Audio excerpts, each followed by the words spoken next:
Today we're going to make a sesame seed chicken. Let's go ahead and get started.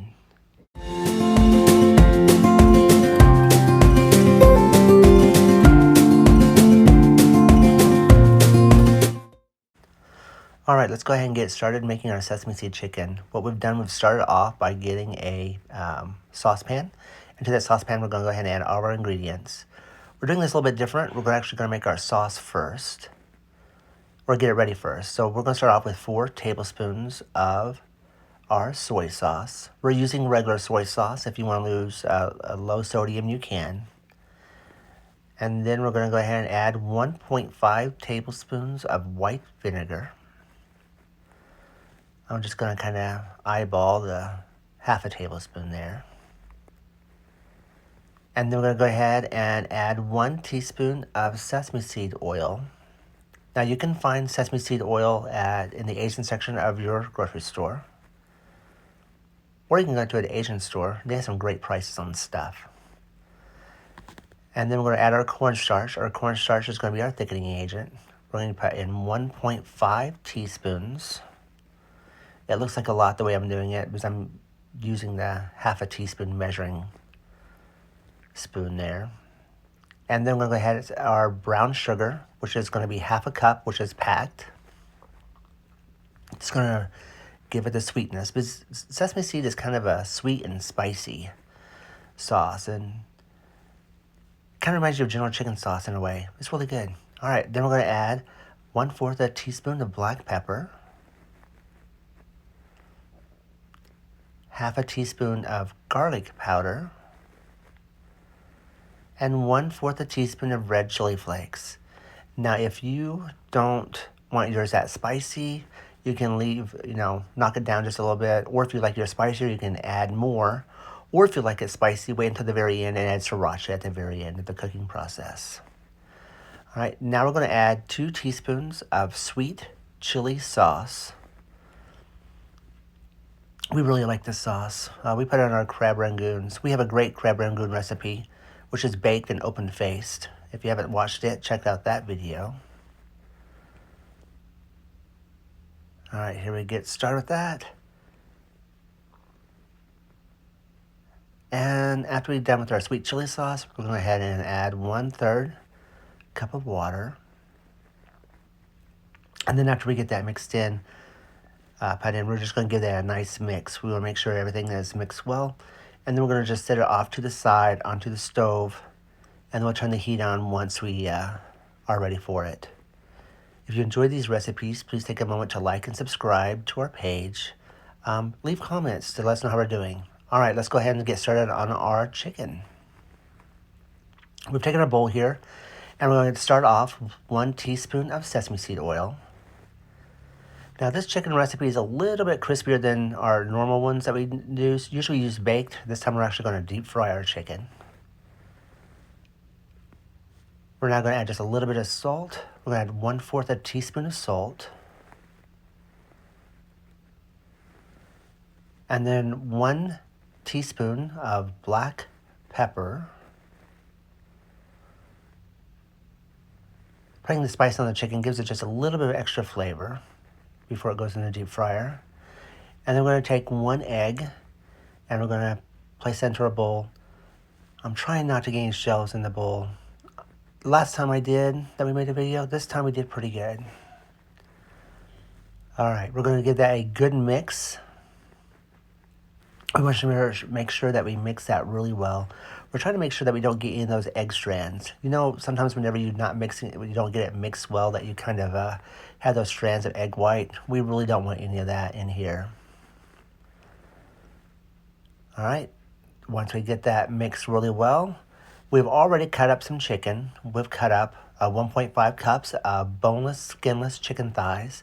If you want to use chicken breast, you can. We just think that thighs have a little extra flavor, and they're a little bit more moist when you get done cooking them sometimes. We're just going to go ahead and add that into there, and we're going to give that a nice mix. We will make sure that every side has a lot of this egg mixture on it. And then to that, we're going to go ahead and add 1/3 cup of flour and 1/4 a cup of cornstarch. And we're going to give that a good mix. What I like about this recipe is it doesn't use a lot of bowls. We're kind of like putting everything in one bowl. So we're starting off with our wet ingredients, then put our chicken, then we put our dry ingredients, and it kind of, it's nice not to have to do a lot of dishes. All right, we've got our flour mixtures in there. Go ahead and give that a nice mix, making sure again that each piece of chicken is really nice and got it coated really well.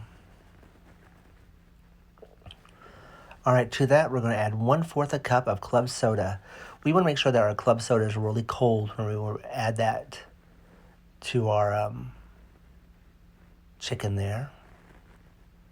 And make sure, like we didn't do before, the soda bottle doesn't explode on us. All right, let's go ahead. Look at that. 1/4 a cup of club soda doesn't seem like that a bunch, but it really is. You'll be amazed about how this batter actually has a little bit of, isn't how much liquid is in it. All right, just going to make sure that's all nice and mixed.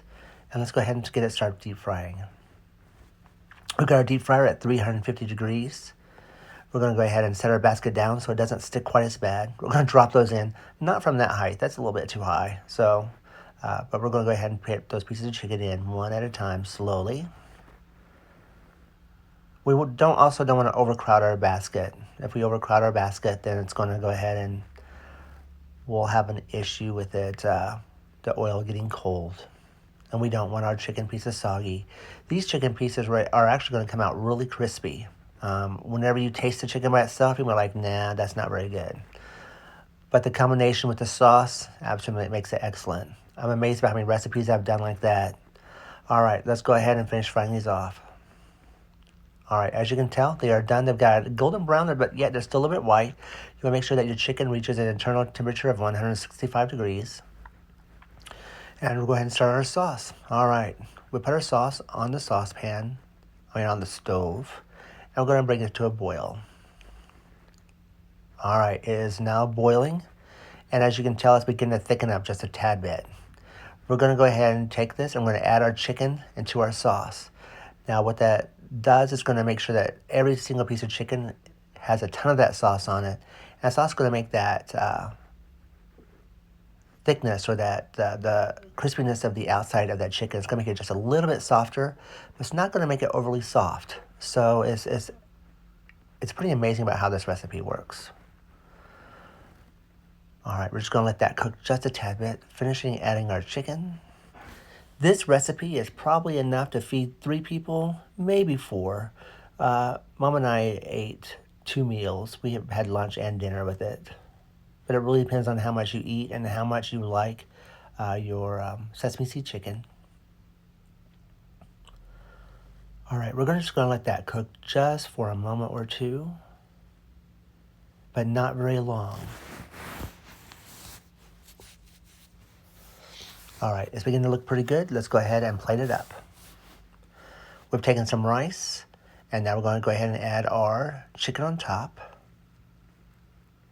Now, the chicken doesn't seem to have a lot of sauce left over in the saucepan, but it's good. But the sauce that's not absorbed into the chicken is actually going to seep onto your rice, and you're actually amazed about how much sauce is actually there.